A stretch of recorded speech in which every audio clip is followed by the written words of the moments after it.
রাত 10টা, বৃষ্টি পড়ছে টুপটাপ। রিয়াদ ফোনে গেম খেলছে, পাশে মা বারবার বলছে, বাবা আমার চশমাটা দেখেছো? রিয়াদ বলে, মা একটু পরে দেখি, এখন গেমের মধ্যে আছি। মা চুপ করে যায়।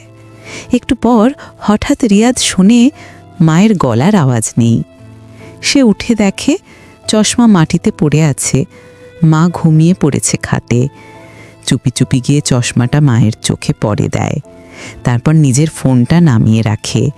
ধীরে ধীরে ফিসফিস করে বলে, মা তোমার চশমা না পেলে আমি দুনিয়াটা ঠিকমতো দেখি না। সকালবেলা মা দেখে তার চশমাটা চোখে, পাশে একটা ছোট চিরকুট। তার আগে, তোমরা যদি তোমার মাকে ভালোবাসো তাহলে কমেন্টে মা লিখে যাও আর চ্যানেলটা সাবস্ক্রাইব করো। মা আজ থেকে আমি গেম না, তোমাকেই সময় দেব। মায়ের চোখ ভিজে যায়।